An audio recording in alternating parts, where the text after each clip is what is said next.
My name is Jasmine, and I am 35 years old.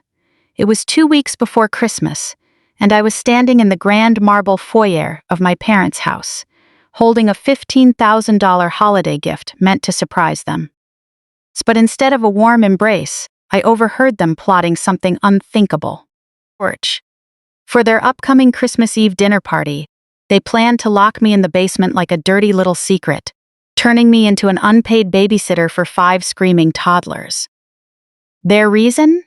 They claimed my blue-collar kitchen hobby would embarrass them in front of my sister's wealthy, Boston old money in-laws. So I did not push that door open. I turned around, walked straight out to my car, and completely changed my holiday plans. On December 22nd, while my mother was screaming into the phone because she was locked out of a luxury rental estate, with no catering in sight, I was sitting in first class on a flight to St. Lucia, sipping champagne and calmly letting her know that the catering she was waiting for was never going to show up. Before we get into the rest of this story, if you have ever had to teach a toxic family a hard lesson in respect, drop a comment with where you are watching from, and do not forget to like and subscribe. I grew up in Atlanta, Georgia. In my family, success was defined in one very narrow way. You were either sitting in a corporate boardroom or occupying a corner office with a skyline view. My parents, Beatrice and Calvin, measured a person's entire worth by corporate titles and strategic social climbing. My younger sister, Chloe, played their game to perfection.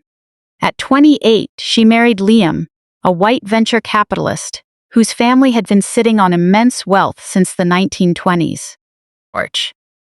Liam walked with that effortless air of old money privilege, and through that marriage, Chloe cemented her status as the golden child of the family. I took a completely different path. I fell in love with the culinary arts. I put in countless grueling hours in high-pressure restaurant kitchens and eventually built my own luxury catering company right in the heart of downtown Atlanta. To the city's real high society, I was an executive chef booked out 18 months in advance. But in the eyes of my parents, I was just a girl doing dirty work in a kitchen, a family embarrassment who smelled like garlic and onions instead of designer perfume. It was the second week of December when I drove over to my parents' upscale suburban townhouse in Alpharetta. The crisp winter air felt refreshing, and honestly, I was actually looking forward to seeing them. I was carrying a custom embossed leather binder, holding a high-end holiday menu. I planned to fully sponsor and cater their upcoming Christmas Eve dinner party as my gift to them. Mini Kobe beef sliders, lobster blinis, imported caviar, along with a full team of professional black tie servers. It was a $15,000 gift, an olive branch I wanted to offer to finally prove my success and repair our fractured relationship. The front door was sitting slightly ajar. My father, Calvin, had a habit of leaving it unlatched after grabbing the morning packages. I wiped the winter slush off my boots, stepped onto the marble floor, and was just about to call out a cheerful greeting. That was when the laughter and voices drifting from the formal living room froze me in my tracks. "Are you absolutely positive his parents are coming this time?" Calvin's voice came through, thick with anxiety. "We cannot afford a repeat of last Thanksgiving when they canceled at the last minute." "They are definitely coming," Chloe answered, her voice dripping with smug confidence. Liam personally booked their first-class flights on Delta. His mother has already reached out to confirm the champagne vintages we will be pouring. "Dad, this entire evening has to be completely flawless. The venue has to feel Michelin level, and there cannot be any distractions whatsoever." Then came my mother Beatrice's smooth, controlling voice. "Do not worry, sweetheart. I have been handling all the details for that luxury rental estate in Buckhead. I will make sure that mansion looks like an estate that has been in our family for generations. Liam's family is going to be completely blown away by our taste." I stood frozen in the foyer, gripping the leather binder. Over the past few weeks, they had been bragging to everyone about that Buckhead property, claiming a mysterious wealthy friend had lent it to Calvin as a personal favor. I swallowed the urge to walk in, trusting my gut to stay quiet and keep listening. "What about the kids, though?" Chloe asked, her tone getting stressed again. "Orch. Liam's sister is bringing her 3 energetic toddlers, and I have my 2. 5 toddlers running around an estate while we are trying to host a sophisticated cocktail party is a recipe for disaster. We need a professional nanny service." "Hiring a full nanny crew this close to Christmas will cost a fortune," Calvin grumbled. "Orch. Our credit cards are already maxed out from the decorations and high-end liquor your mother insisted on buying." "We do not need to hire anyone," Beatrice replied with an airy laugh. "We have Jasmine." My heart slammed against my ribs. "Jasmine?" Chloe let out a mocking scoff. "Mom, she is supposed to handle the food. You said you already pressured her into doing the catering for free." "Orch. How is she going to cook and babysit at the same time?" "She can do both," Beatrice said casually, talking about her oldest daughter as if I were a hired hand. "We will set up a play area down in the mansion's finished basement. We will put Jasmine down there with the 5 kids. Orch. She can keep them quiet, feed them whatever leftovers she brings, and most importantly, keep her completely out of sight during the party. What if she tries to come upstairs and socialize?" Chloe sounded genuinely panicked. "Mom, Liam's parents are very refined. Orch. I cannot have Jasmine walking around the halls in a stained chef uniform with serving trays, trying to make small talk with venture capitalists. She does not know how to carry herself in those circles. Her little kitchen hobby might be cute to her, but it is not country club material. She would embarrass me." "No one is going to see her," Calvin said firmly. "Your mother is right. Orch. Jasmine is used to working behind the scenes anyway. That is literally her job. We will just tell her that the kids need full-time supervision, and her main priority for the night is entertaining them downstairs. If she needs to bring food up, she can take the service stairs, drop the trays off, and head straight back down." "Exactly," Beatrice agreed. "It solves 2 problems at once. Orch. We get the gourmet spread she is always bragging about for free, and we get free childcare. Plus, keeping her downstairs means we do not have to explain to Liam's parents why our oldest daughter is in her mid-30s, unmarried, and working a blue-collar service job. We will just tell them she had a scheduling conflict at a restaurant. Clean and simple." Orch. Chloe let out a sharp, cruel laugh that echoed through the foyer. "That is perfect. Tell her she needs to wear a plain black apron with no logos on it. That way, if Liam's mother happens to spot her in the hallway, she will just assume Jasmine is hired help, which, let's be honest, is basically what she is anyway." Orch. Standing there, the leather binder in my hands suddenly felt heavy and completely absurd. The air left my lungs all at once. 35 years of my life flashed before my eyes. Every straighter report card they dismissed because I chose not to go to law school. Orch. The 18-hour workdays I poured into building my business from scratch while they drained their savings to fund Chloe's lavish lifestyle. Every subtle, cutting remark about my weight, my relationship status, and the career I had built with my own hands. I had come to their home with good intentions, holding a $15,000 gift. Orch. I wanted to elevate their event, make them proud, and finally earn a real place at their table. Instead, they did not want me anywhere near their table. They wanted to hide me away in a basement and dress me in a plain black apron so their wealthy in-laws would mistake me for low-level help. Years ago, I might have burst into the living room in tears. Orch. I might have demanded an apology, begged for their validation, slammed the menu on the table and stormed out in anger. I was not that desperate, insecure girl anymore. I was an executive chef managing a team of 20 elite culinary professionals. I oversaw 7-figure budgets, and I regularly handled the most demanding, powerful clients in Atlanta without blinking. Orch. I understood the true market value of my time, my skill, and my presence, and it finally hit me. My family could never afford me. I did not make a single sound. I did not drop my keys, gasp, or sigh. I simply tightened my grip on the binder, turned around, and slipped out the front door, pulling it shut quietly behind me. Porch.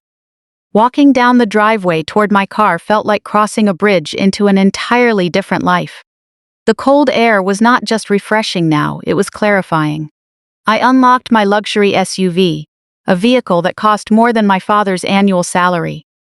I got into the driver's seat, tossed the binder onto the passenger side, and started the engine. Porch. Just as I was leaving their neighborhood, my phone buzzed in the cup holder. I glanced down at a red light to see a text from my mother. Jasmine dear, don't forget you promised to bring over the complimentary menu for your sister's dinner party today. Chloe needs to personally taste and approve the appetizers tonight, to ensure they fit the aesthetic of our event. Porch. Let me know when you're heading over. I looked at the screen, reading the pure entitlement dripping from every word. They truly believed I was an obedient servant waiting around for their approval. They believed they could enjoy my hard work upstairs while locking me in the basement, completely convinced they held all the power. I picked up the phone, hovering my thumb over the keyboard. Porch.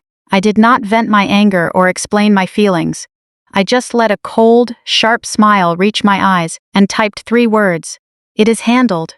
I hit send, dropped the phone back into the cup holder, and pressed down on the gas.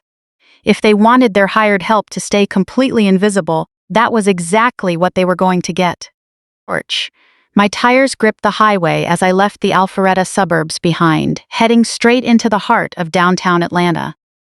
The car heater was running, but a deep, calm clarity had already settled into my bones.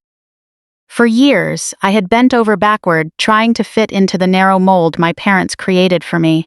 Porch. My mother and father judged everything through country club memberships, zip codes, and strategic marriages. The moment Chloe brought Liam home, she became the undisputed favorite. Liam was a venture capitalist with generational Boston wealth stretching back to the 1920s. He had that effortless, quiet privilege that my parents practically worshipped. Porch. They treated him like royalty, reshaping their entire lives to match his family standards. Chloe played the part of the wealthy suburban socialite, hosting expensive brunches and attending charity galas, while my parents quietly drained their own accounts to maintain the illusion. And I was just the girl who cooked. Porch. It did not matter to them that I had built a multi-million-dollar culinary business with my own hands.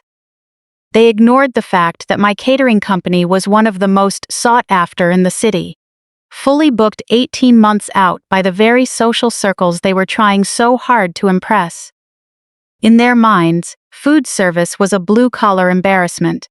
Porch. Whenever a respected culinary magazine featured my business, my mother would quickly pivot the conversation to Chloe's new private tennis coach. I spent a decade putting up with that disrespect, telling myself they simply did not understand the industry. Porch. I made excuses for them, believing that if I just worked a little harder, cooked a little better, and provided enough free luxury services, they would finally look at me with pride. Overhearing their plan to lock me in a basement with 5 toddlers, just to protect their aesthetic, was the reality check I needed. Porch. They knew I was successful, they just resented that my success did not serve their fragile vanity.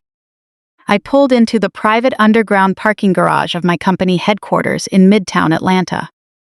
The modern glass and steel building housed my main commercial kitchens, private tasting rooms, and executive offices.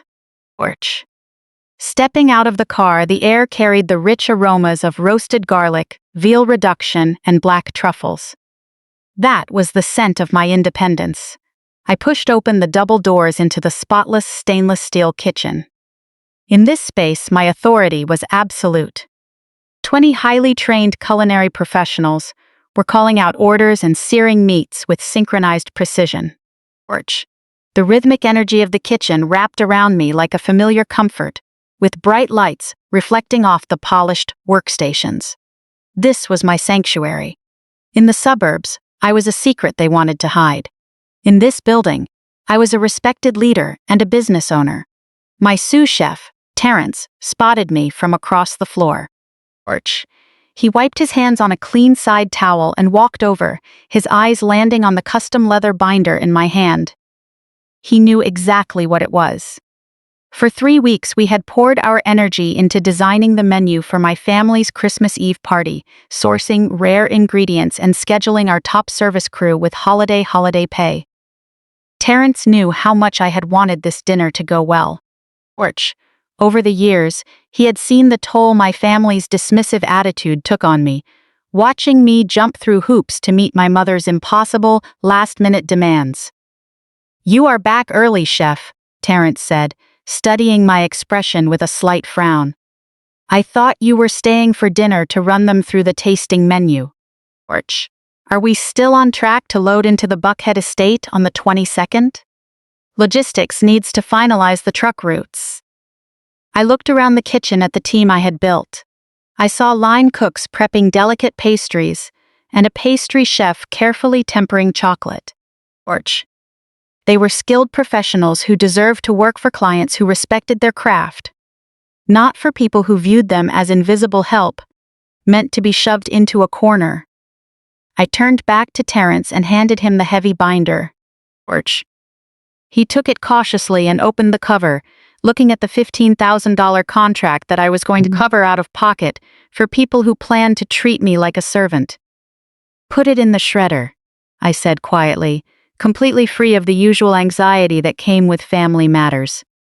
Terrence blinked, looking from the menu back up to me in total confusion. "Shred it?" Porch. "But chef, the imported Kobe beef just arrived this morning. Prep has already started on the lobster blini bases. We have thousands of dollars in high-end product allocated for this specific event. Shred it, Terrence. We are no longer catering the Addams family Christmas dinner. In fact, we are never taking an event for them again. Reallocate the beef for our VIP corporate clients this week." Porch. Wipe their name off the schedule entirely. Terrence did not ask any questions. He had worked alongside me for 5 years and had seen my mother's demanding, ungrateful behavior firsthand on 2 previous occasions. A knowing smile slowly spread across his face. "Consider it done, chef," he said, closing the binder with a firm snap. "I will reassign the prep team and clear the board." Porch.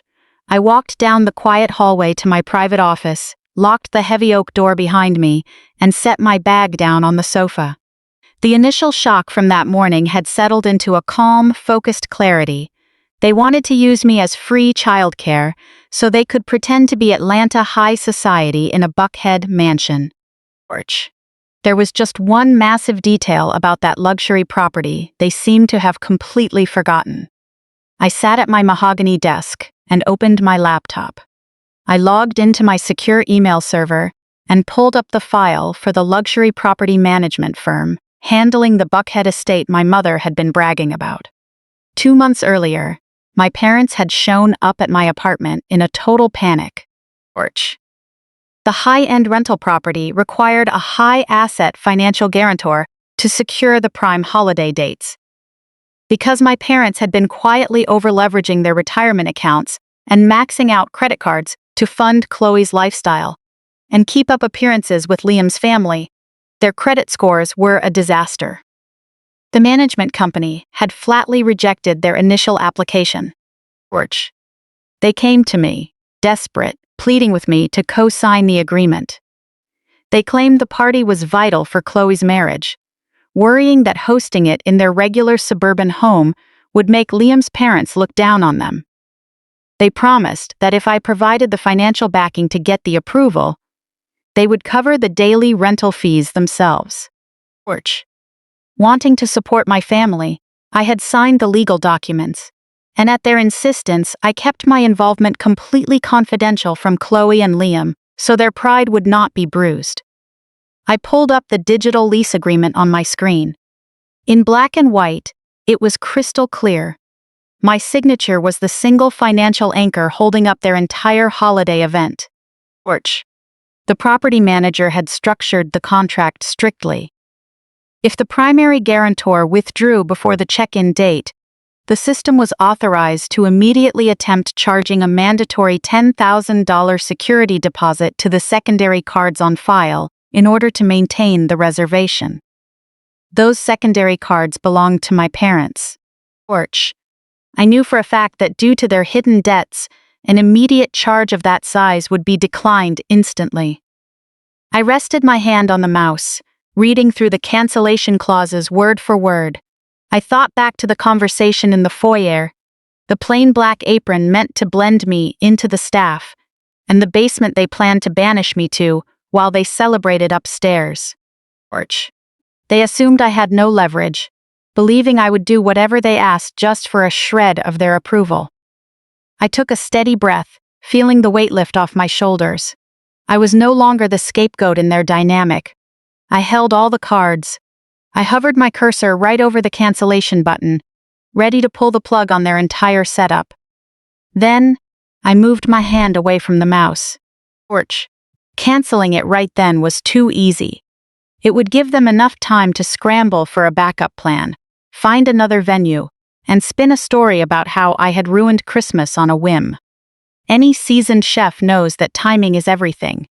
You have to let the heat build and allow the ingredients to simmer until the outcome is undeniable. Porch. I closed the laptop, letting them dig their own hole a little deeper. Over the next 72 hours, my phone served as a steady reminder of their entitlement. It started Tuesday morning. I was in a vendor meeting negotiating a local truffle contract when my screen lit up with a long text from Chloe. Porch. It was not a friendly check-in. It was a minute-by-minute itinerary for my time in the basement, complete with color coding. The spreadsheet detailed toddler nap times, designated organic snack breaks, and strict screen time limits, emphasizing that I needed to enter through the garage and stay on the lower level the entire evening. Porch. The most striking part of the message, which made me laugh quietly in the middle of my meeting, was the dress code requirement. Jasmine, she wrote. Please make sure you wear a plain black apron over simple dark clothing. Liam's parents are very traditional, and we don't want them mistaking you for a guest if you cross paths in the hall. Keep a low profile. Thanks. I stared at the screen. Porch. She wanted me dressed like domestic help, so her wealthy in-laws would not realize the person watching the toddlers downstairs was her older sister. The sheer vanity required to send that message was astounding. Years ago, a text like that would have devastated me. I would have questioned my self-worth and wondered why my own sister was so ashamed of me. Porch. Now, sitting in my own office wearing a tailored suit that cost more than her monthly mortgage payment, all I felt was detached clarity. I did not argue or try to defend myself. I simply replied with a thumbs-up emoji and a short message. Sounds good. See you then. I let them believe everything was going exactly according to their plan. My calm response only made them bolder. Porch. Wednesday afternoon, my mother called while I was in the test kitchen reviewing a new winter menu for a corporate client. Beatrice's demanding voice came through loud and clear. Jasmine, listen carefully, she started, skipping any greeting. Liam's mother just sent over her dietary preferences for Christmas Eve. She has very specific tastes, and we cannot afford any mistakes. Porch. She expects high-end hors d'oeuvres the moment she walks through the door. I motioned for Terrence to lower the flame on the range and brought the phone to my ear. What exactly is she looking for, Mom?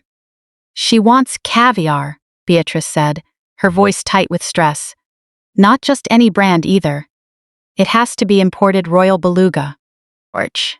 Liam mentioned she had it at a private dinner in Paris last month and has been talking about it ever since.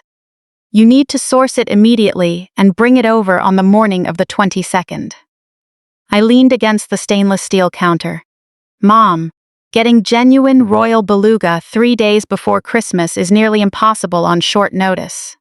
Porch. A tin large enough for a party like that runs around $4,000. For an item like that, I would need to invoice you. A sharp gasp came through the line. Bringing up money was always a sore subject for Beatrice. Invoice, Jasmine, do not be difficult. You know your father and I are stretched thin, covering the floral arrangements and the string quartet. Orch. This is your contribution to Chloe's happiness.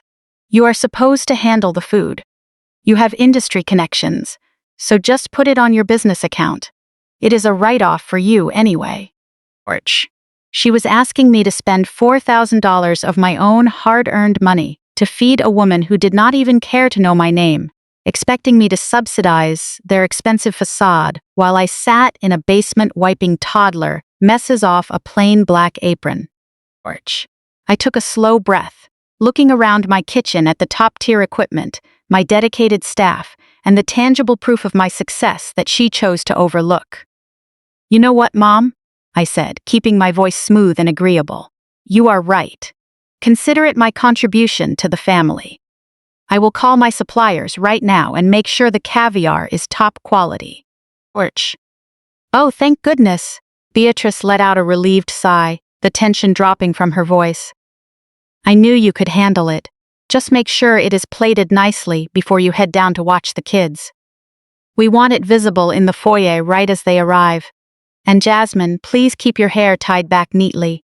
We cannot have any issues with presentation. Orch. I assured her that everything would be taken care of, that the basement activities were planned, the kids would be entertained, and the caviar would be ready. When I hung up, a genuine smile came over me. The stage was set, and they were walking right into it. Orch. I immediately called my primary seafood distributor, ordering high-grade imported Royal Beluga caviar, without asking for a discount, charging it to my personal card with priority overnight shipping, so it would arrive at my commercial kitchen Friday morning. Over the next 48 hours, I kept my composure. Orch. Chloe texted twice more, once to remind me that the toddlers preferred their sandwiches cut into star shapes, and once to tell me to bring extra paper products for the basement bathroom, so I would not have to come upstairs. I answered each text promptly and politely, giving them the impression of the compliant relative they thought they could manage. Friday morning arrived crisp and clear. Orch. I walked into headquarters where the kitchen was running smoothly. With my family's event off the schedule, my staff was focused on preparing for an upcoming charity gala. At 10 sharp, a courier arrived with a temperature-controlled silver package. I signed for the delivery and brought the container over to the central prep station. Terrence walked over, drying his hands and eyeing the parcel. Orch. Is that what I think it is, chef? I broke the seal and lifted out the sleek black tin, the label catching the kitchen lights. Genuine Royal Beluga, $4,000 of luxury sitting right in my hand. It is, I said. Terrence looked puzzled. I thought we took the Adams dinner off the board completely. Did the gala client add a last-minute caviar service? Orch. No, I replied, picking up a mother-of-pearl caviar spoon. This was a special request from my mother. She ordered me to buy it out of my own pocket just to impress her son-in-law's mother. She also told me I had to plate it beautifully before locking myself in the basement. Terrence let out a low whistle and shook his head. Orch. The entire staff knew about my family's unreasonable demands, and they had watched the toll those expectations had taken on me over the years. So are you still going to send it over to them? He asked. I looked at the tin, then looked back at Terrence. Go grab 2 loaves of the fresh brioche we baked this morning, I instructed. Slice them thick and toast them in clarified butter. Orch. Bring out the creme fraiche and fresh chives. Terrence grinned, a knowing spark in his eye. Right away, chef. 10 minutes later, I called a complete halt to all work in the kitchen. 20 hard-working, talented culinary artists stepped away from their prep stations and gathered around my central island. Orch. Laid out before them were platters of warm, golden, butter-toasted brioche topped with delicate dollops of creme fraiche. I opened the tin of Royal Beluga. The glossy black pearls caught the bright kitchen lights. Orch. Carefully and generously, I spooned the $4,000 delicacy across the warm brioche, making sure every single person, from my head sous chef to the newest dishwasher, received a portion. Everyone has put in incredible work this quarter, I announced, raising my own slice. You are respected, you bring immense value, and you are the only people in the world I want to share this with. George. A cheer went up across the kitchen. Standing together around the stainless steel island, we enjoyed one of the world's most luxurious ingredients, laughing and celebrating our shared efforts. It tasted like total victory. It tasted like genuine freedom. I savored every bite, knowing with complete certainty that not a single pearl of that caviar would ever make it to the foyer in Buckhead. Porch. I tossed the empty tin into the recycling bin, dusted the crumbs from my hands, and headed toward my office. The caviar was gone. The menu was shredded. My staff was reassigned. It was time to pull the final pin on the entire arrangement. The drive back to headquarters after that stylish bistro was the lightest I had felt in years. The heavy burden of my family's expectations had dissolved, replaced by a sharp, clear sense of purpose. I had spent my entire adult life trying to present my achievements on a silver platter, hoping they would finally offer me a seat at their table. Now I was stepping away from the table entirely. When I arrived at the commercial facility, the afternoon shift was in full swing. The clatter of pans, the sizzle of proteins over open burners, and sharp verbal calls greeted me at the door. I walked past the line cooks straight toward the central logistics office, a glass-walled command room overlooking the entire workspace. My operations director, Marcus, a sharp and remarkably efficient woman, looked up from her dual monitors as I entered. Marcus knew the fine details of every account, every menu revision, and every staffing schedule we managed. She also knew how disruptive my family's requests usually were to our workflow. "Chef," Marcus said, adjusting her glasses. "I was just about to find you. We have a situation with the schedule for the 24th. I leaned against the doorframe with my arms crossed. "Let me guess. We have a massive opening on the calendar, because I had Terrence shred the Addams family menu." Marcus smiled, a look of professional relief on her face. Word moves fast in the kitchen. The prep team is thrilled they do not have to work your mother's event. But with that Christmas Eve dinner canceled, our entire senior crew is suddenly on standby for the 24th. We have 20 top-tier servers, bartenders, and cooks available. I wanted to ask if you want me to pay out their holiday rates and send them home, or look for a last-minute replacement booking. Before I could answer, the heavy red telephone on Marcus's desk rang. That line was reserved exclusively for high-profile clients, celebrities, and corporate leaders who required immediate attention and strict confidentiality. Marcus raised an eyebrow at me and picked up the receiver. "Jasmine Culinary Group, this is Marcus. How can I help you?" I watched Marcus straighten her posture, her eyes widening slightly.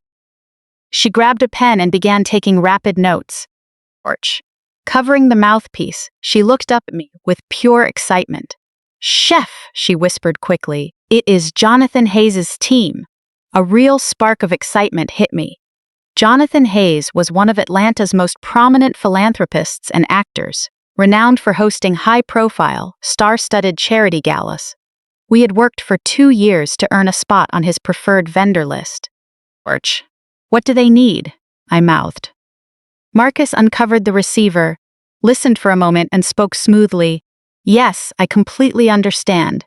Having a caterer pull out at the last minute on Christmas Eve is a total disaster for a charity gala. Please hold for just a moment while I consult our executive chef." She hit the mute button and looked at me, energized by the opportunity. Their original caterer just backed out due to a sudden operational shutdown. He is hosting a major Christmas Eve charity gala for 300 VIP guests. He needs a full luxury menu, our complete staff, and our transport fleet. He is offering 3 times our standard emergency rate to secure us. Jasmine, they are practically begging for our help. A remarkable opportunity had just landed right in front of me, replacing a toxic family dynamic with a prestigious, highly lucrative project. I did not hesitate for a second. "Tell him we will take it," I said firmly. Tell him we have an elite 20-person team ready to roll. Our refrigerated trucks are prepped, and I will personally design and execute a top-tier menu that will blow his guests away. Tell him Jasmine Culinary Group is stepping in to save their event." Marcus beamed, unmuted the line, and closed the deal with seasoned professionalism. In less than 5 minutes, we had secured a contract that would generate major revenue and cement our standing among Atlanta's top culinary groups. I walked out of the logistics office to the center of the main kitchen. Grabbing a metal spoon, I tapped it firmly against a stainless steel prep bowl. The sharp ringing cut through the background hum, and everyone stopped what they were doing to look my way. "Listen up, everyone," I announced, my voice carrying clearly across the room. "We have a major change to the holiday schedule. The Addams family dinner has been completely removed from our books. We are no longer servicing that event." A collective, audible sigh of relief washed over the room. Several senior servers who had endured my mother's condescending remarks and my sister's rude behavior during previous events exchanged satisfied looks. Instead, I continued with growing enthusiasm. "We just secured the Jonathan Hayes Christmas Eve Charity Gala. 300 VIP guests, full luxury service, and our entire vehicle fleet deployed. This is our moment to show Atlanta's top circles what this team can truly deliver. I need everyone focused and operating at their absolute best. We are going to execute a flawless evening, and anyone working the holiday shift gets double bonuses." The kitchen erupted in celebration. My staff cheered, tapping spoons against pots and pans as a wave of genuine energy filled the room. That was what real leadership looked like. That was what mutual respect felt like. I was not a hidden babysitter for the basement. I was leading a high-performing culinary operation, and we were heading toward a major achievement. Over the next few hours, I threw myself into the creative work. Standing in front of the large whiteboard in the strategy room, I methodically erased every trace of the Addams family dinner. I wiped away the dietary notes for Liam's mother and cleared out the loading schedule for the garage entrance. Every detail of the event I had once planned to subsidize was completely gone. In its place, I mapped out an ambitious, elegant menu for the gala: pan-seared sea scallops with citrus beurre blanc, herb-crusted rack of lamb, delicate winter vegetable tarts, and a modern dessert display. I assigned all 20 team members, pairing our best sommeliers with our sharpest front-of-house leads, and rerouted our branded catering fleet directly to the downtown ballroom, hosting the charity event. Every resource, every premium ingredient, and every ounce of my professional energy had officially been pulled from people who viewed me as unpaid help, redirecting toward a client who genuinely valued my craft and paid a premium for it. Just as Terrence and I were finalizing the prep timeline, my phone buzzed in my pocket. I pulled it out to check the screen. It was a photo message from my mother, Beatrice. I opened it to see a picture taken inside a discount dollar store. It showed a shopping cart loaded with cheap coloring books, low-grade plastic building blocks, and off-brand crayons. Beneath the photo was a text filled with her typical entitlement. "Jasmine, I just picked up these little toys for you to use with the kids in the basement. I do not want them getting bored and running upstairs to disrupt the adults. Make sure you keep them completely occupied. Also, bring extra trash bags for the diaper pail down there. We need the house smelling immaculate when Liam's parents arrive. Don't forget that black apron." I looked at the image of those cheap plastic toys, reading her demands to manage a diaper station while using my resources to help her play the role of a wealthy socialite. I felt no sting, no lingering resentment. There was only the calm, absolute certainty that I was making the right move. They were perfectly content shoving me into a corner with discount crayons, while living out a lifestyle they could not actually afford. I glanced up at my logistics board, covered with the details of a major, high-paying celebrity gala, then looked back down at the text telling me to bring trash bags to my own family's party. I did not explain myself or argue my worth. Porch. I simply tapped the screen and sent back a cheerful thumbs-up emoji. The two paths were set. They were moving straight toward a reality check of their own making, and I intended to have a front-row view. Only, I was not going to watch it from a cold basement in Atlanta. I would be watching from a much warmer vantage point. The weekend before Christmas brought freezing temperatures to Atlanta. Porch. But inside the trendy Buckhead bistro where my mother had demanded we meet, the air was warm, thick with the scent of overpriced truffle oil and dark espresso. She had insisted on this mandatory pre-holiday brunch to go over the final logistics for their event. Porch. I parked several blocks away, taking a quiet moment to collect myself before stepping into the restaurant. A venue that catered heavily to people who cared more about being seen than about the food itself. I spotted my family immediately. They were seated in a prime corner booth bathed in natural light from the floor to ceiling windows. Porch. Liam, Chloe's venture capitalist husband, held court at the head of the table. Chloe sat beside him with a practiced, admiring smile, while my parents leaned forward, visibly eager to please. I slid into the open seat across from them. A server in a crisp white apron appeared right away, pouring me a mimosa. Porch. The clink of crystal glasses and the smooth jazz in the background did little to hide the tension humming across the booth. Liam turned his attention to me, adjusting the cuffs of his tailored jacket. He gave me that familiar look of condescending charity, the kind wealthy folks often use for people they feel obligated to tolerate. Porch. Jasmine? Liam began, speaking loud enough for the surrounding tables to hear. Chloe and I were talking about your situation the other night. We know how brutal the grind is at the lower levels of the food service industry, especially when you are scraping by on irregular catering gigs. It must be exhausting running around for small jobs. Porch. I took a slow sip of my mimosa, letting the citrus and champagne linger, staying completely silent as I waited for the punchline. A good friend of mine owns a regional fast casual chicken franchise. Liam continued, leaning back comfortably in the leather booth. They are expanding statewide. I could make a quick call, pull a few strings, and get you an interview for a shift manager spot. Porch. It would be a serious step up for you. Stable paycheck, actual health benefits, and a real chance to move up the ladder.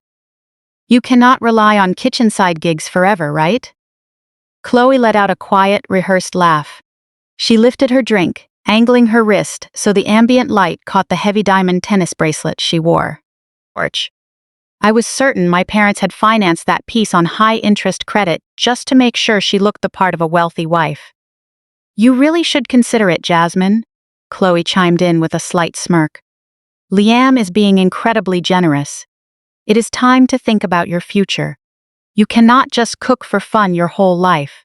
Porch. My father, Calvin, leaned across the table, pointing his silver fork directly at me. His expression was stern and controlling. You ought to show some real gratitude for this opportunity, Jasmine. Liam is putting his own reputation on the line to help you land a legitimate job. You should thank him for looking out for you. My mother, Beatrice, nodded enthusiastically. Exactly. Porch. If you had a stable, respectable management title instead of always hovering in the background of other people's parties, we could finally explain what you do to our friends with a straight face. I sat entirely still, taking in the disrespect openly displayed across the table. I did not defend my career. I did not pull out my phone to show the high-profile celebrity events we catered every week. Porch. I did not mention that my catering business pulled in more revenue in a single day than his friend's fast food franchise made in an entire month. Instead, I kept my expression pleasant and unreadable. Porch. I glanced down at my left wrist, resting against the white linen tablecloth, where I wore an imported vintage timepiece I had bought for myself in Geneva after landing a major corporate account the previous spring. That single watch was worth considerably more than the luxury sedan Liam had handed over to the valet outside. Porch. I had more actual liquidity than Liam had sitting in his primary checking account. I let them enjoy their hollow sense of superiority, allowing them to indulge in their own illusions. "That is very thoughtful of you, Liam," I said in a calm, pleasant voice. "I will keep your friend's franchise in mind when I map out my career plans for the new year." Torch. Liam beamed, clearly pleased with his performance as the benevolent provider. The conversation quickly shifted away from my life and landed squarely on their favorite topic, the Buckhead mansion. Beatrice practically trembled with excitement as she described the double-curved staircase in the grand foyer. Porch. She went on about how stunned Liam's parents would be when they walked through the heavy oak doors on Christmas Eve, raving about the formal dining room and the massive crystal chandelier. Calvin joined in, boasting to Liam about how aggressively he had negotiated the holiday weekend lease. Porch. He puffed out his chest, claiming he used his extensive corporate network to secure the property ahead of a dozen other wealthy applicants. He left out the reality entirely. He conveniently skipped the fact that the property management company had initially rejected his application due to his abysmal credit score. Porch. He never mentioned how he and Beatrice had begged me to co-sign the lease to guarantee approval. They were selling Liam a polished fantasy, funded entirely by my silent backing. I listened as Chloe described the exact moment Liam's mother would step inside, saying she could not wait to see the look of genuine respect on her mother-in-law's face. Porch. They were so lost in their own story that they completely forgot who held the keys to the entire arrangement. They truly thought they had gamed the system, using my financial standing to secure their luxury facade while planning to hide me in the basement the second guests arrived. The brunch stretched on for another hour. Porch. I finished my eggs Benedict, noting that the hollandaise lacked seasoning, and the eggs were slightly overpoached. I dabbed my mouth with the linen napkin and set it on the table. "Excuse me for a moment," I said, standing up. "I am going to use the restroom before we leave." They barely looked up, already debating which classical music playlist to run during the cocktail hour. Porch. Leaving behind the clinking glasses and self-important chatter, I headed toward the back of the restaurant. The restroom was finished in dark slate marble, carrying the clean scent of eucalyptus and citrus soaps. It was completely empty and quiet. I walked over to the vanity, ran warm water from the polished chrome faucet, and washed my hands. Porch. Looking up into the backlit mirror, I did not see a struggling fast food shift manager, nor did I see an unpaid basement babysitter. I looked calm, capable, and entirely prepared. I dried my hands, reached into my bag, and pulled out my phone. I opened the secure portal for the property management firm, handling the Buckhead estate. Porch. The dashboard loaded immediately, displaying the address and the activation schedule for the upcoming Christmas Eve booking. Right beneath the property details, my name was displayed clearly as the primary financial guarantor. I navigated to the lease profile in account settings. At the bottom of the screen was a red button. I tapped it, initiating the guarantor withdrawal process. Porch. A bold confirmation prompt appeared instantly. It stated that removing the primary guarantor would immediately transfer all financial liability, including the mandatory $10,000 security deposit required to hold the reservation, directly to the backup payment methods on file. Porch. The system noted that if the secondary cards failed authorization, the reservation would be permanently canceled, and all entry codes would be deactivated immediately. Standing in that quiet marble restroom, I remembered Calvin demanding I show gratitude for a fast food gig. I remembered Chloe's smirk and the heavy diamond bracelet bought on credit. Porch. I remembered my mother telling me to wear a plain black apron and manage dirty diapers in the basement so her in-laws would not know I was related to them. I thought about the sheer entitlement of people who demanded a feast while refusing to offer even basic respect in return. Without a second thought, I confirmed the withdrawal. Porch. The screen processed for a brief moment, before displaying a bright green confirmation mark. The system acknowledged that my name had been officially removed from the lease. The full financial responsibility was instantly and irrevocably shifted onto Beatrice and Calvin. I locked my phone and dropped it back into my bag. I knew exactly what the automated system was doing at that very second. It was attempting to authorize a $10,000 hold against my parents' maxed-out credit cards. It would fail immediately. The property manager would receive the declined payment notification, issue a brief grace window to settle the balance, and then lock them out of the estate entirely. Their financial house of cards was set to crumble within 48 hours. They had built a fragile illusion, and I had quietly removed the foundation.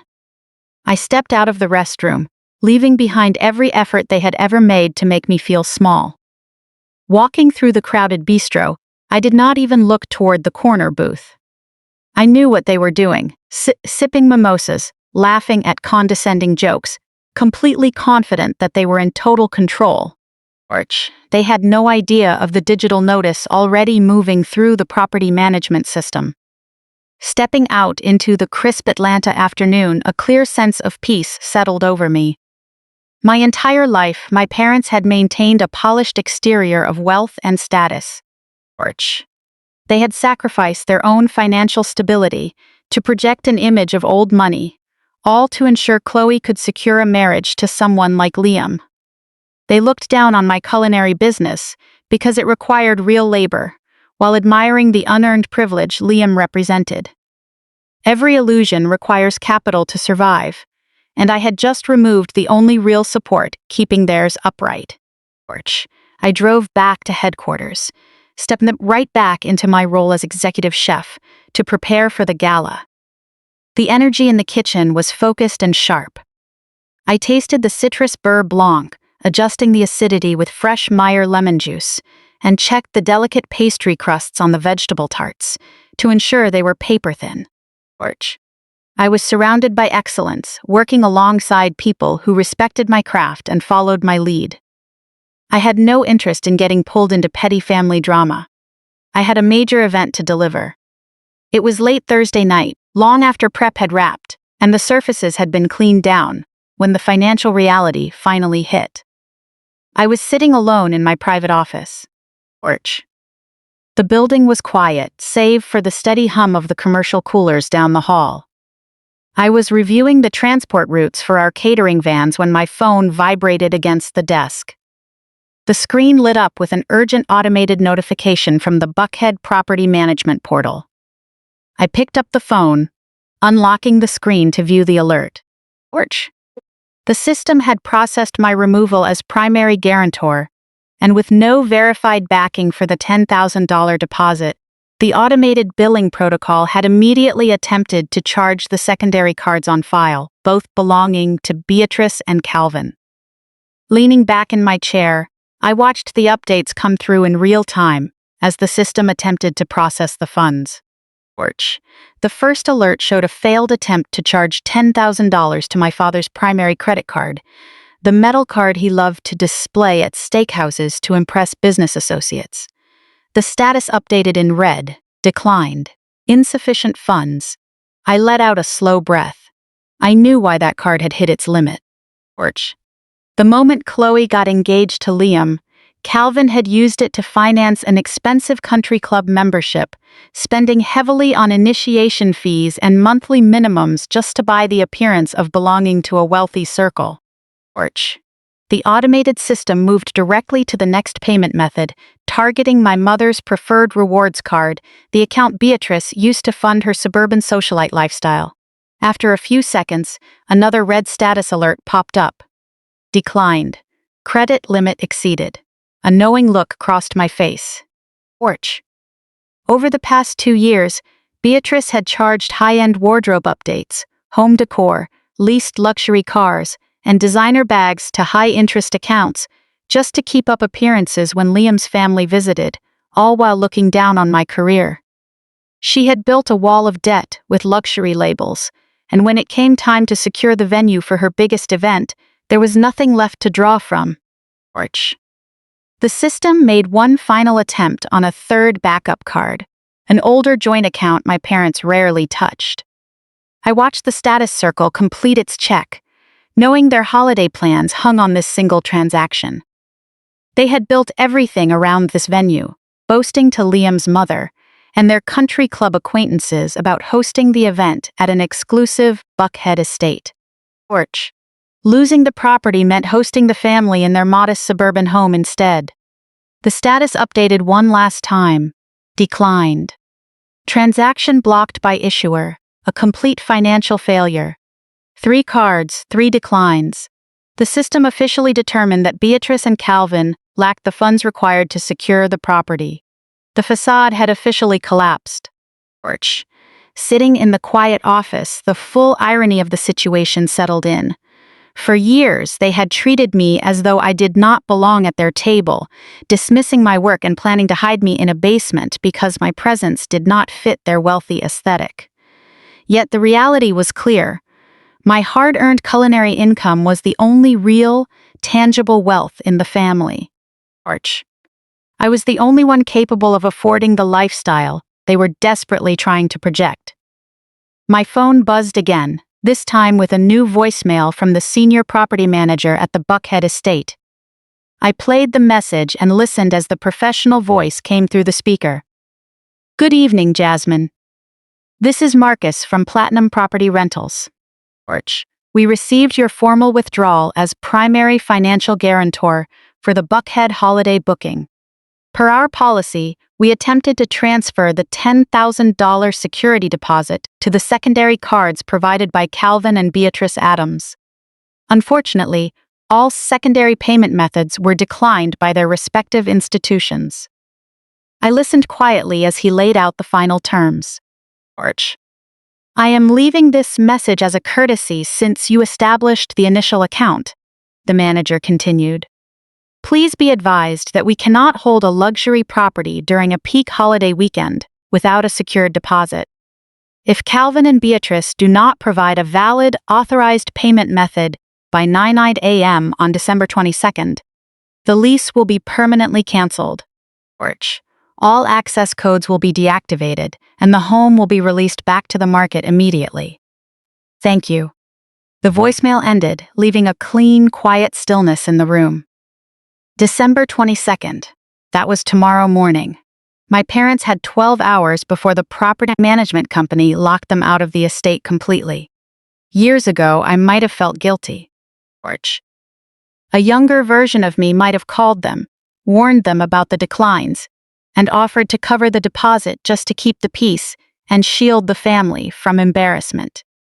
I had played that accommodating role for a decade, serving as the reliable fixer and the quiet safety net.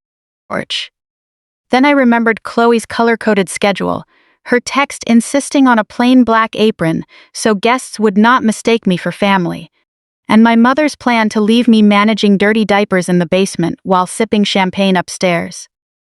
I deleted the voicemail, clearing the message completely. I was not going to call Calvin or warn Beatrice. Porch. Their first notice that their cards had failed would come when they arrived at the estate gates and found themselves locked out. I set the phone face down on the desk, opened a new browser tab on my laptop, and navigated to a luxury travel concierge. The screen filled with images of white sandy beaches, palm trees, and turquoise water. Porch. With freezing temperatures forecast for Atlanta over the holiday weekend, I had no intention of sticking around to manage the fallout. My team was fully prepared for the charity gala, and Terrence had the execution completely under control. I booked a 5-star private resort tucked into the volcanic mountains of St. Porch. Lucia, featuring a private plunge pool, personal concierge service, and an adults-only policy, the complete opposite of a crowded basement in Georgia. I reserved an ocean view villa for December 22nd through the 26th. The total cost of the trip was nearly double the deposit my parents could not afford. I pulled out my black metal card, typed in the details, and hit confirm. Porch. The booking processed instantly with no delays and no declines. I closed my laptop, gathered my things, and left the office.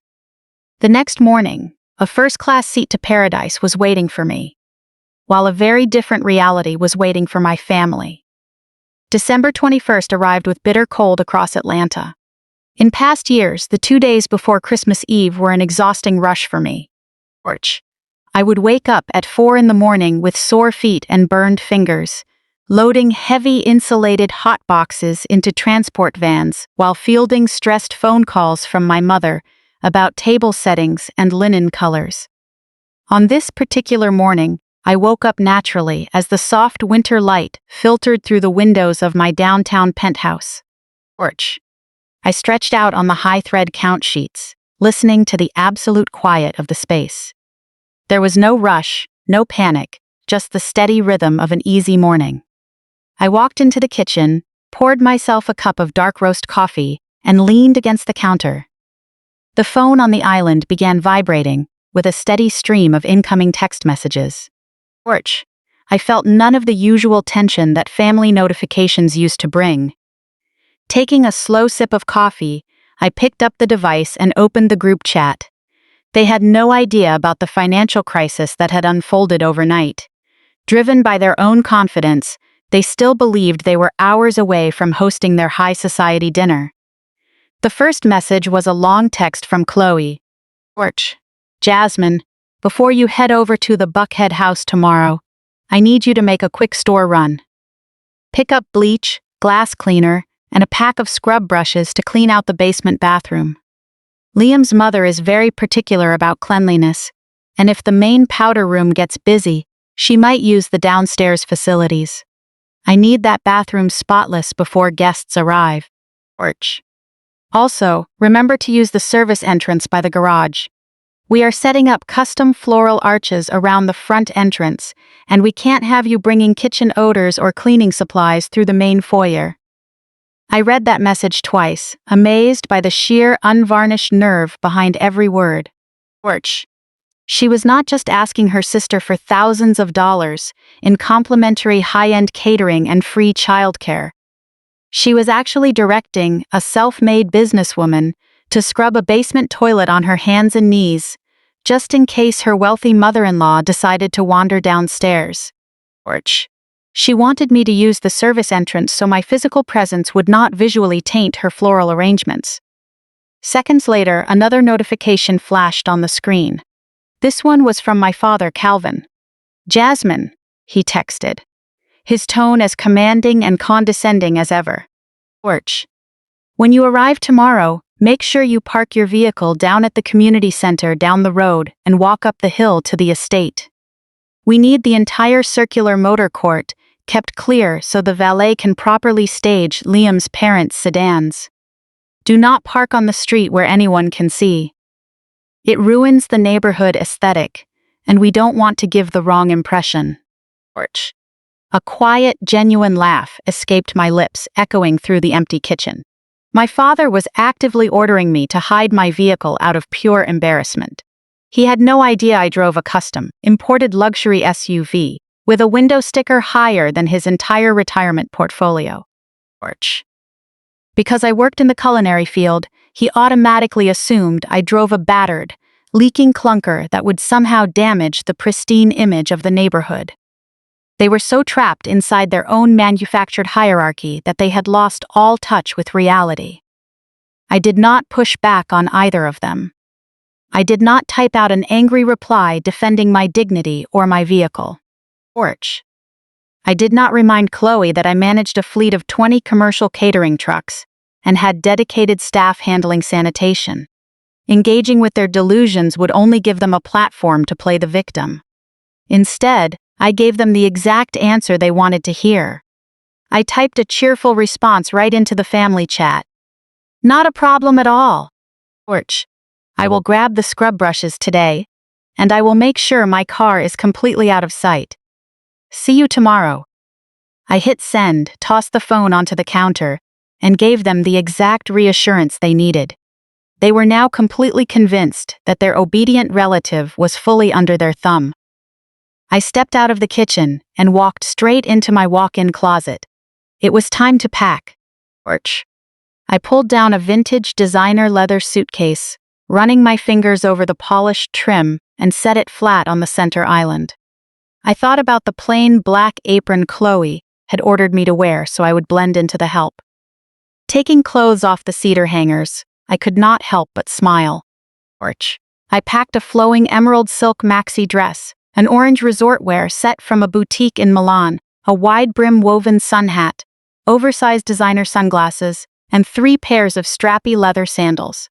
I packed high-end skincare, sunscreen, and body oil into a waterproof leather travel pouch. Every item I placed into that bag celebrated the vibrant, successful woman I had built myself into. There was no trace of dark, plain service gear. I was heading to paradise, leaving their basement orders thousands of miles behind. Packing that bag felt like closing the door on a long overdue chapter. With every zipper pulled and buckle fastened, I was stepping out of the role of the family safety net. I was no longer the convenient fixer available to absorb their stress or fund their lifestyle. I was taking complete ownership of my own time. I zipped the leather bag shut and set it near the bedroom door. The rest of the day unfolded in complete peace. I did not check my phone again, ignoring any follow-up emails about imported caviar that was never coming. I spent the afternoon at a downtown spa, enjoying a long massage that worked the tension right out of my shoulders. I had a quiet, perfectly prepared dinner at my favorite corner bistro, enjoying a glass of red wine while the city lights began to glow in the early winter dusk. That evening, I stood by the floor-to-ceiling windows of my penthouse, looking out over the sprawling Atlanta skyline. Somewhere out in the suburbs, my family was likely packing their own bags, anticipating their grand arrival at the Buckhead estate, daydreaming about Liam's parents walking through the front entrance. They had no idea that an automated timer was counting down on their entire arrangement. The property management system was in its final grace window. In just a few hours, when the clock struck 9 a.m. on December 22nd, the system would formally cancel the lease, lock the gates, and leave them standing outside in the cold. I slept deeply that night, the kind of restful sleep that comes with a clear conscience and solid boundaries. On the morning of December 22nd, I woke naturally just before sunrise. The sky outside was a soft winter purple, signaling a freezing day ahead for Atlanta. I took a hot shower, dressed in a comfortable cashmere travel set, and pulled my hair back into a clean style. I walked through my quiet apartment one last time, checking that the lights were off and the blinds were drawn. At the entryway console, I opened my bag and ran my thumb over the navy cover of my passport, double-checking that it was secured next to my boarding pass. Everything was in order. My phone buzzed with a call from the concierge downstairs. The private car service I had scheduled was idling at the curb, ready to take me straight to the international terminal. I grabbed the handle of my leather suitcase, pulled open the front door, and stepped into the quiet hallway. I let the heavy door click shut behind me, hearing the deadbolt slide firmly into place, and headed toward the elevator on my way to the airport, just as the reservation on the rental estate entered its final hour. The ride to Hartsfield-Jackson International Airport was completely smooth. Sitting in the back of the car, watching the morning traffic build across the highway, I felt a rare sense of ease. The holiday stress that used to weigh on me this time of year was entirely gone. I was not reviewing delivery schedules, tracking prep sheets, or worrying about my mother finding fault with the table linens. I was simply a professional woman heading south to the Caribbean. I moved through the priority security lane and made my way to the Delta Sky Club. The lounge was a quiet space, far above the holiday rush on the concourse below, with soft music playing and the smell of fresh espresso in the air. I found a quiet leather armchair by the floor-to-ceiling windows overlooking the tarmac. A server came by promptly with a warm towel and a beverage menu. I ordered a glass of vintage champagne and a plate of fresh berries, settling comfortably into the seat. I glanced down at my watch. It was 8:45 a.m. In 15 minutes, the property management system would formally lock my family out of their rental arrangement. The champagne arrived in a crystal flute. Orch. I took a slow sip, enjoying the crisp flavor and the quiet of the moment, feeling none of the old guilt. The pressure to manage everyone else's expectations had been left behind on the tarmac. I set the flute on the table and watched the digital clock on my phone. 8:55. 8:58. 9.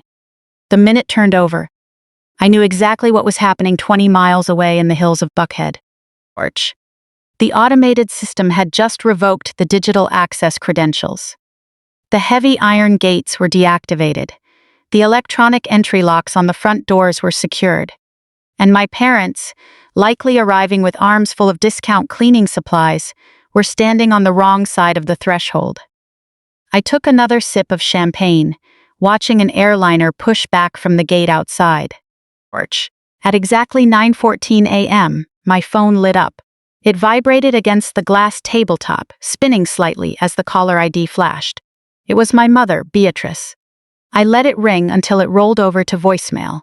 10 seconds later, it rang again, and then a third time in rapid succession. On the fourth ring, I picked up the device, swiped the screen, and held it to my ear without saying a word. The sound of winter wind rushed through the receiver, cutting through the background noise of the Buckhead hillside. "Jasmine, where on earth are you?" Beatrice screamed, her voice shrill with undisguised panic. "We are standing outside the gates in Buckhead, and the entry codes are not working. The leasing office refuses to let us in. They are demanding a $10,000 deposit on the spot, claiming all of our cards were declined. The system must have glitched, and the catering vans are nowhere to be seen. You said the food was handled. Where is the food? Where are you?" Her breathing was ragged. In the background, I could hear the rapid clicking of Chloe's heels pacing on the pavement, accompanied by the muffled crying of a toddler strapped into a car seat. They were stranded in the driveway of an estate they did not own, facing the reality of their own finances. I leaned back in the leather chair, watching the morning light catch the silver wing of a plane outside. A soft, relaxed laugh came from my chest, filling the quiet corner of the lounge. "What is so funny?" Beatrice snapped, her panic turning into sharp anger.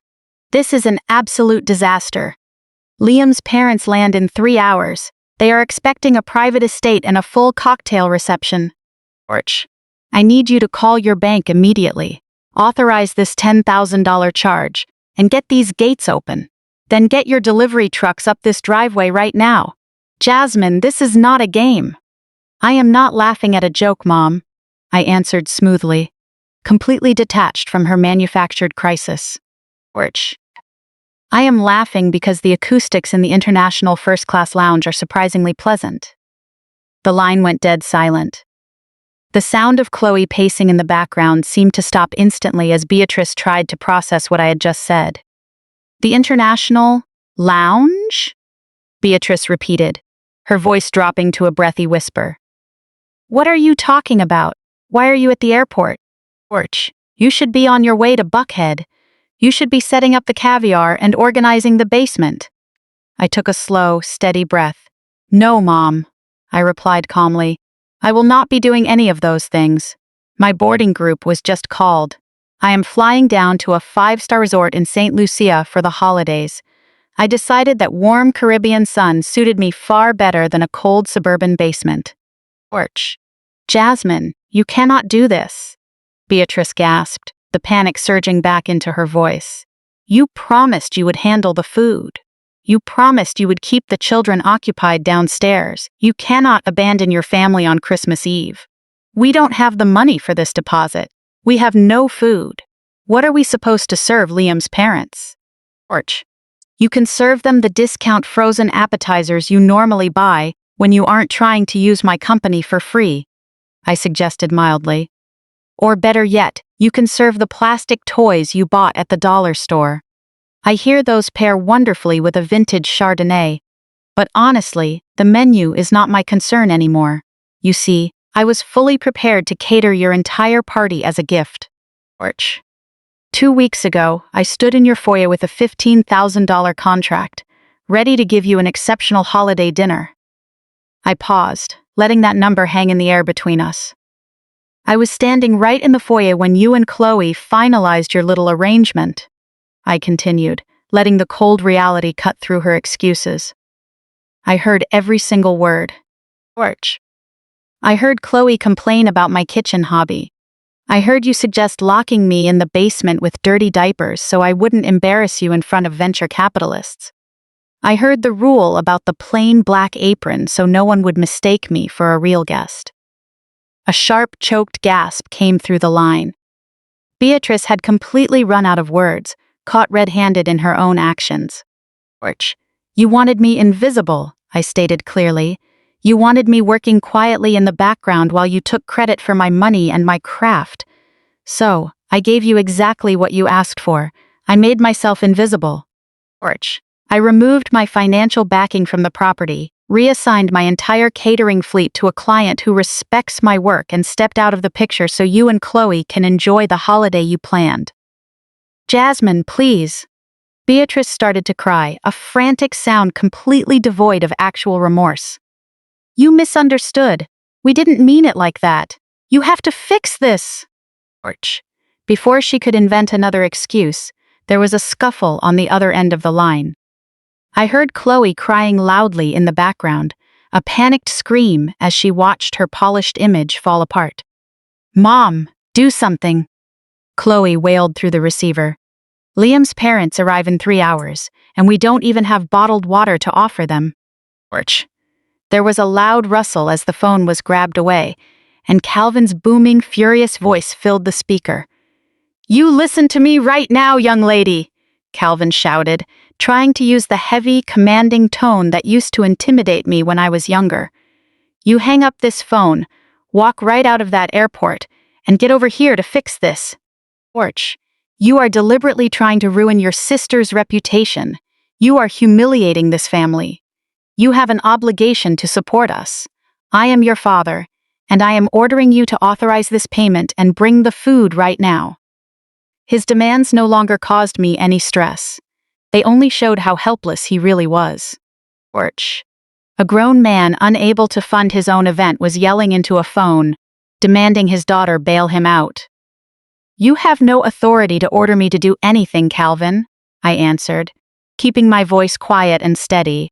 The moment you decided I was a blue-collar embarrassment who needed to be hidden from your son-in-law, you lost any right to demand my respect. George, if you want to play the wealthy family, pay the $10,000 deposit yourself. Pull out that metal card you love showing off at restaurants and hand it to the leasing agent. Go ahead. I know you canceled the guarantor agreement, Calvin yelled, his voice cracking with frustration. The property manager told us the primary account was pulled. You set us up. George, I simply stopped funding your lifestyle, I corrected him. You built this entire illusion on your own. Now it is up to you to explain to Liam's parents why you are standing in an empty driveway with no house, no catering, and no staff. Jasmine, get back here right now, Calvin shouted, as Chloe continued to cry in the background. George, if you board that plane, you are turning your back on this family. Over the airport intercom, a clear voice announced the final boarding call. For the flight to St. Lucia, I picked up my flute, took the last sip of champagne, and stood up from the leather chair. Do not wait up, I said into the receiver, ignoring his words entirely. And definitely do not wait for the catering. George, Merry Christmas. I pulled the phone away from my ear, cutting off his shouting, and switched the device directly into airplane mode. The connection was severed instantly. The digital link that had kept me tied to their demands for years was completely gone. George. I slipped the phone into my bag, took the handle of my carry-on, and walked toward the boarding gate, leaving them behind to deal with the reality they had created for themselves. They had a front-row seat to their own collapse, and they were going to have to watch it without me. I had a flight to catch. The 4-hour flight to St. Lucia was the most peaceful time I had experienced in years. George. I drank sparkling water, read my book, and watched the gray winter landscape give way to the turquoise waters of the Caribbean. When the aircraft touched down and the cabin door opened, the warm island breeze felt like a clean slate. I walked down the concourse a completely free woman. I waited until I cleared customs and was settled comfortably in the back of the resort car before turning off airplane mode. The phone vibrated continuously in my hand, flooded with notifications. 24 missed calls, 42 text messages, and 11 voicemails. I did not reply to the texts or answer the new incoming call from my father. Instead, I connected my wireless earbuds, leaned back against the leather seat, and pressed play on the first voicemail while my driver navigated the winding roads toward the resort. The contrast was striking. I did not need to be in Atlanta to see how their plans had fallen apart. They had documented the entire sequence of events for me in their own words. The first message was from my father, Calvin, recorded over the sound of wind and slamming car doors. Furious, he explained that the leasing manager had threatened to call local law enforcement for trespassing, forcing them to turn around and head back to their suburban home in Alpharetta. It was a home they had neglected to clean or decorate, having staked their entire reputation on securing the Buckhead mansion with my credit. My father, who had spent the morning demanding obedience, was now scrambling around a cluttered living room, trying to shove loose toys under couch cushions, retreating to a house with no holiday decorations, no floral arches, and no grand staircase to impress the in-laws. The second message came from Beatrice. The polished tone she used to project wealth was completely gone, replaced by rapid breathing and tears echoing in their kitchen, as she stressed over dusty baseboards and the lack of a proper cocktail setup. They were about to host Liam's family in a house filled with stress and disorder, with no chandeliers and a stained area rug they were trying to hide with an armchair.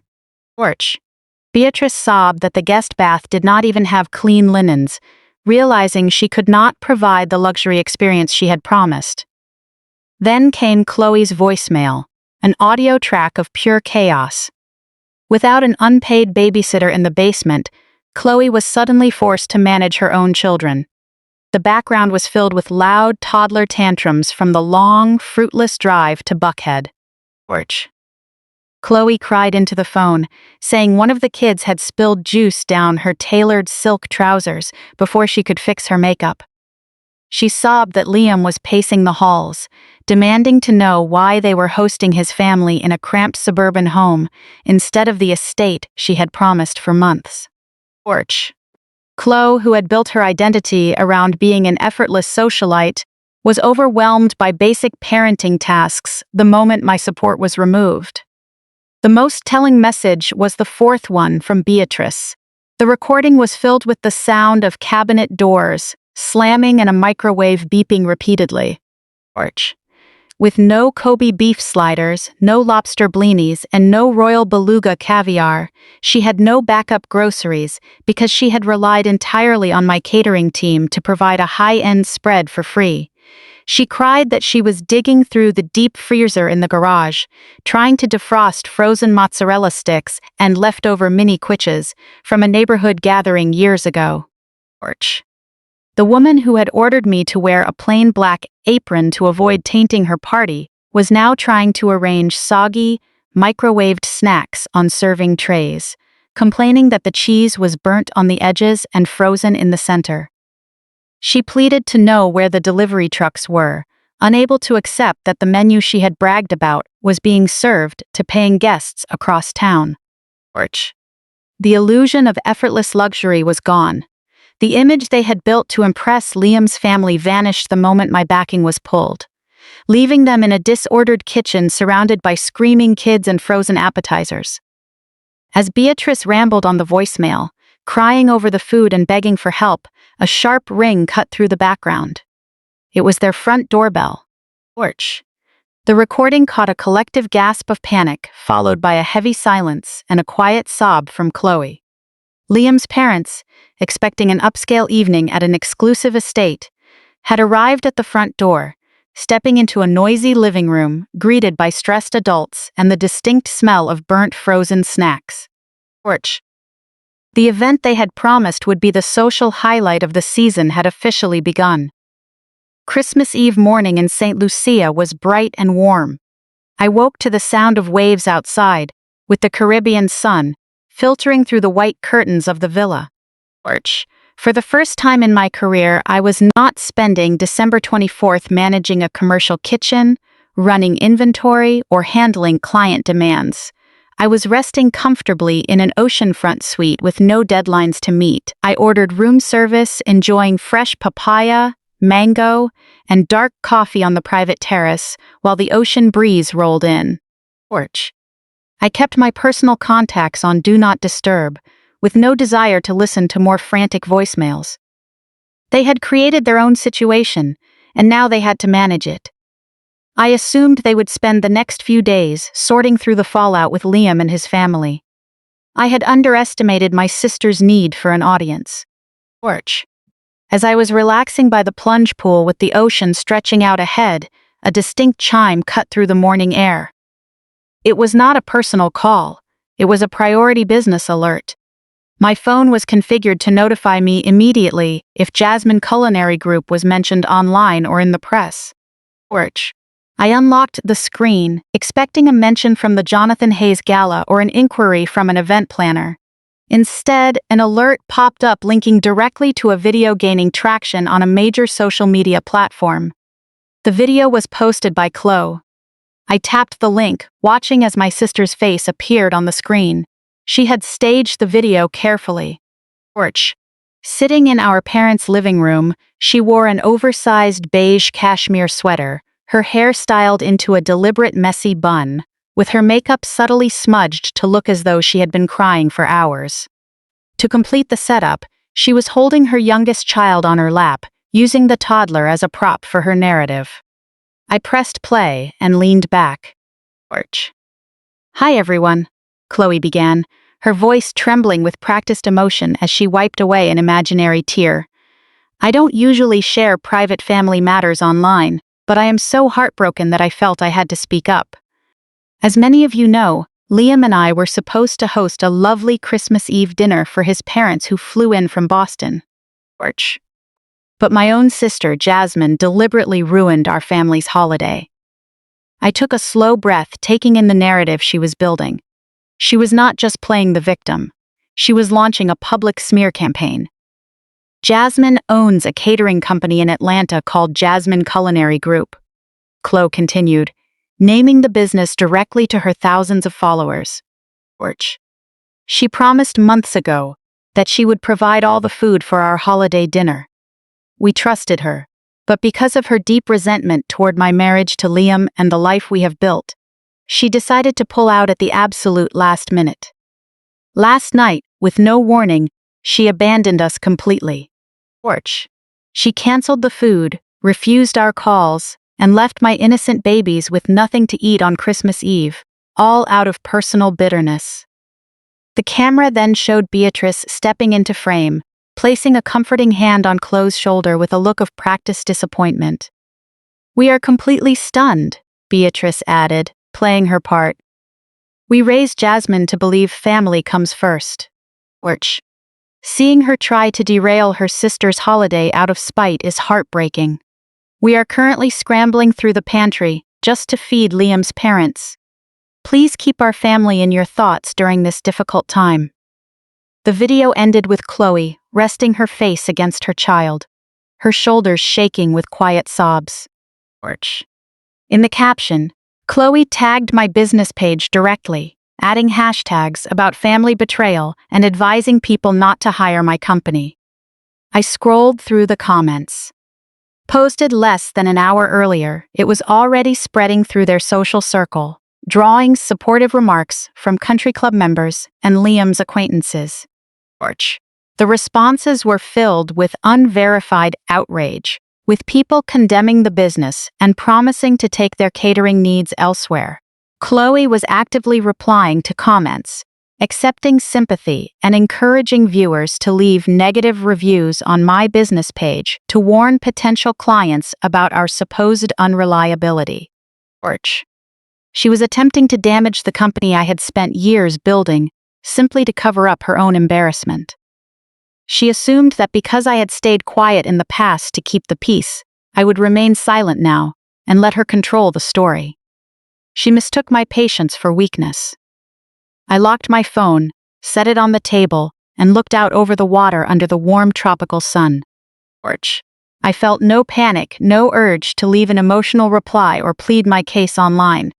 There was only a calm, absolute resolve.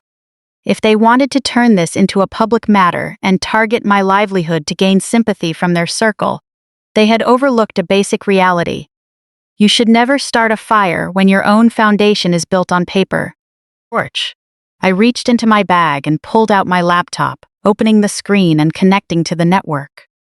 I bypassed social media and logged directly into the cloud storage linked to my security system. 2 weeks earlier, standing in their foyer with that $15,000 contract, I had done more than just listen.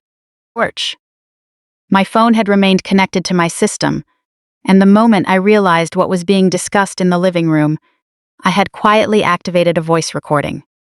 The acoustics in their marble foyer were practically flawless. The microphone picked up every single syllable of their entitled, arrogant scheme with crystal clarity. I downloaded that audio file straight to my desktop. Next, I opened my company financial software. I navigated to the billing records for the month and generated a high-resolution PDF copy of the $20,000 catering invoice I had originally drafted for the Addams family Christmas dinner. The invoice listed imported royal beluga caviar, premium A5 Wagyu beef, elite staffing costs, and transport logistics in exhaustive detail. Stamped across the middle of the page in bold red digital ink was a single word, cancelled, right next to a remaining balance of $0, clearly showing it had been arranged entirely as a complimentary gift. I saved both files to my desktop. I closed the financial portal and pulled up my social media dashboard. Chloe wanted an audience. She had begged her friends, her country club acquaintances, and Liam's old money Boston family to scrutinize the dynamic between us. She had openly invited the public to judge my character. It was time to give that audience exactly what they were looking for. It was time to pull back the curtain, drop the undeniable receipts, and put an end to this charade once and for all. A warm tropical breeze swept across my private balcony, carrying the scent of sea salt and blooming hibiscus, but my entire focus was locked on the glowing screen in my hands. I leaned back into the plush lounge chair and watched the digital fallout unfold in real time. Within 60 seconds of posting, the engagement metrics began climbing at a dizzying speed. I had directly tagged Liam's family and key members of Atlanta's social circle, which provided the initial spark, but the raw, irrefutable evidence I uploaded was pure fuel on the fire. People are naturally drawn to holiday drama, but they will completely devour undeniable proof that exposes local hypocrites for who they truly are. The audio recording captured by my smart home system began looping across hundreds of screens throughout the city. The cold, calculating voices of my mother and sister scheming to lock me away in a basement, like an unpaid invisible servant, echoed crisply through the spotless living rooms of their country club peers. Right behind the audio was the high-resolution image of that $20,000 invoice marked canceled. That single document completely shattered any lingering doubts about my professional standing and financial independence. It laid out every detail: the imported beluga caviar, the Kobe beef, the elite staff, and the sheer scale of the catering empire I had built from the ground up. I was never a struggling cook desperate for a shift manager position. I was the financial backbone they had tried to break. I was the silent sponsor funding the lavish illusion they used to elevate themselves while looking down on me. I could picture the exact scene unfolding miles away in that cramped suburban living room in Georgia. Liam's parents represented the very top of old money venture capital wealth. In the circles they moved in, discretion, integrity, and treating people with basic human dignity were the bare minimum for social acceptance. They had arrived expecting a high-end Buckhead estate experience complete with refined hospitality and Michelin-quality dining. Instead, they walked into the smell of scorched frozen cheese, the screams of overwhelmed toddlers, and the frantic, sweaty panic of my parents. Seeing my viral post was the final blow that brought their entire facade crashing down. Liam's mother was sitting uncomfortably on my parents' dated floral sofa when the flood of notifications started pouring in. The realization must have hit her with incredible force. She was not surrounded by accomplished, wealthy peers. She was sitting in the home of desperate social climbers who actively exploited and mistreated their own family to finance a fake lifestyle. In her world, snobbery might be seen as poor taste, but treating your own highly accomplished daughter like disposable basement help was an unforgivable, disgraceful breach of character. The sheer vulgarity of what my family had done was an insult to everything Liam's family stood for. The disgust from Liam and his parents was immediate and absolute. Liam would feel deeply humiliated, forever tying his name to people capable of such calculated manipulation. He was not about to sit around pretending to be one big happy family over a microwaved spinach quiche. He had completely bought into the polished story Chloe sold him about her refined, elegant background. Finding out his wife was an active accomplice in such a cruel scheme against her own sister shattered every illusion he had of her in an instant. I knew his type well. To protect his pristine reputation and his family's name, he would distance himself from the toxic fallout without hesitation. I could see him standing in the middle of that chaotic living room, his face tight with pure distaste. He would quietly pick up his parents' tailored wool coats, refusing to even look at Chloe as she broke down in the hallway. He would escort his parents straight out the front door, leaving my sister standing alone in her stained cashmere, watching her social climbing dreams turn to dust. Chloe had built her entire identity and self-worth around being Liam's perfect society wife. Now, her husband was driving away into the cold night, repulsed by the truth she had tried so desperately to hide. The fallout did not stop at their front door. The suburban Atlanta social scene is a tight-knit circle, and when public exposure hits, it is completely unforgiving. Beatrice and Calvin had spent years trying to climb the country club hierarchy, buying expensive drinks they could not afford, and constantly boasting about their wealthy connections. Now, that carefully manufactured reputation was completely gone. The same women who had left sympathetic comments on Chloe's tearful video just an hour earlier were frantically deleting their messages. My mother's country club circle, the very people who thrived on exclusive status and gossip, immediately turned their backs on her. Beatrice would soon walk into the clubhouse, only to find people looking away and clearing out from nearby tables.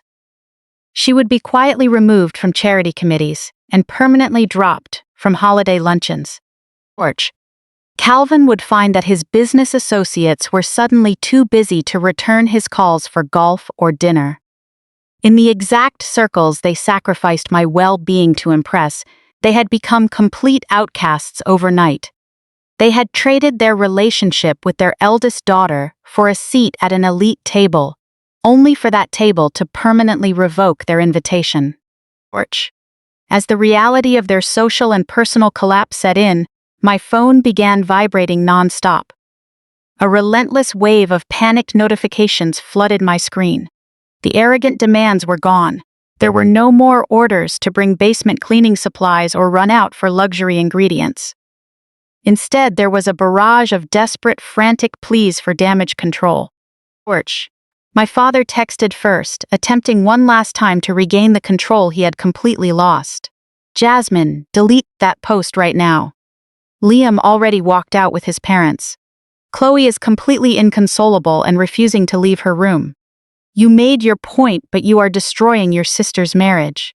This has gone way too far. We can sit down as a family and work this out. Porch. Please take the recording down before Liam's father forwards it to his partners. Right after came a storm of messages from Chloe, stripped clean of her usual condescending smirk. Jasmine, I am begging you. Liam won't even answer my calls. His mother feels utterly humiliated because her friends in Boston are sending her the audio. Please, I will do whatever you want. Porch. I am so sorry about the basement comment. It was just a stupid joke. We never actually meant it. Please post on your business page and say this was all a misunderstanding. My whole life is falling apart, and Liam says he is calling his lawyer in the morning. Finally, Beatrice called. When I sent it straight to voicemail, she left a breathless, frantic recording. Jasmine! Porch. How could you do this to your own family? We are the laughingstock of the entire neighborhood. People from the club are calling me non-stop asking about your catering invoice and the Buckhead rental. You need to issue a public retraction right now. Tell them we paid for the food and that the audio was taken out of context. Please, Jasmine. They are going to revoke our membership over this. Porch. You are undoing everything we worked so hard to build. I leaned back on my balcony, listening to the gentle, rhythmic sound of the waves rolling onto the shore. I read every frantic text. I listened to my mother's tearful voicemail. I processed their words with calm, detached precision, like someone watching strangers through a soundproof glass wall. Porch. In all of those desperate messages, there was not a single genuine apology. They were not sorry for treating me like an unpaid servant. They were not sorry for planning to hide me away so my presence would not ruin their aesthetic. They were not sorry for emotional mistreatment, for dismissing my hard work, or for exploiting my generosity. They were only sorry they got caught. Porch. They were only sorry that the wealthy crowd they worshipped had finally seen them without the mask. They were mourning the loss of their social standing, their country club perks, and Liam's financial influence, not the loss of their daughter. I looked at the glowing wall of panic texts. For 35 years, these people had tried to dictate my worth. Porch. They took my money, my labor, and my silence while offering nothing in return. They wanted me to stay in the shadows so they could shine. They wanted me to be the invisible support holding up a fragile house of cards. I took a slow sip of my tropical drink, tasting the sweet local fruit and warm rum. A quiet smile crossed my face as a deep, unshakable peace settled in. Porch. The conflict was finally over. I had won simply by refusing to play their game any longer. I did not need to negotiate with people who mistreated me, and I did not need to throw a lifeline to people drowning in the consequences of their own actions.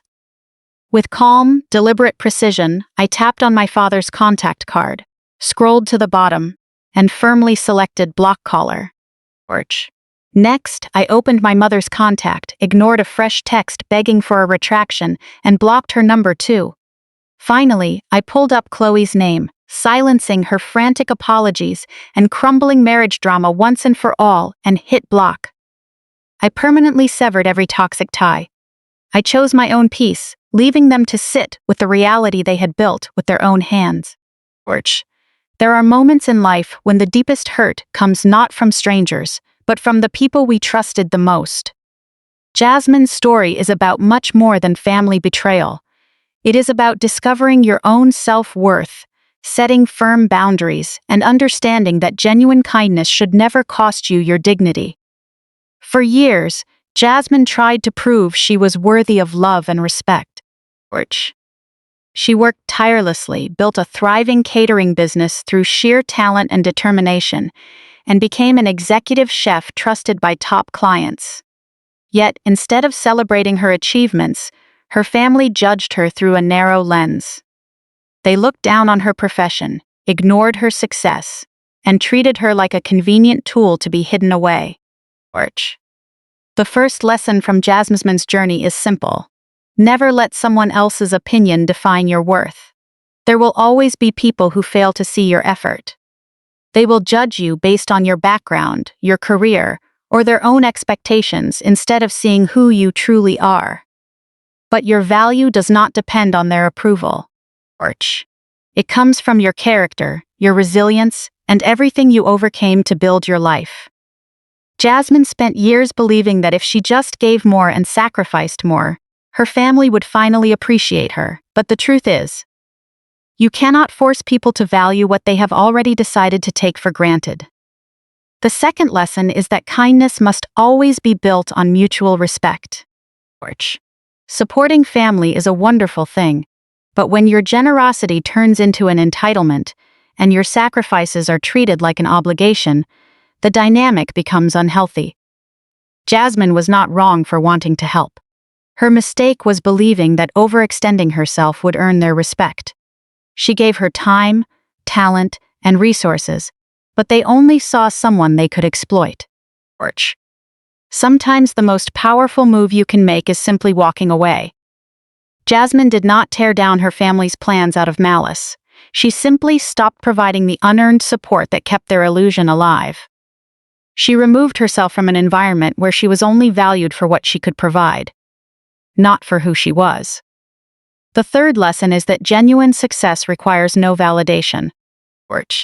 Jasmine's family was obsessed with appearances, luxury labels, and impressing wealthy circles. They wanted everyone to believe they belonged to a world they could not afford. But real success is about independence, confidence, and building a life you can genuinely be proud of. The irony is that the person they looked down on was the only one creating real value. While they focused on the facade, Jasmine focused on building real skills and standing on her own feet.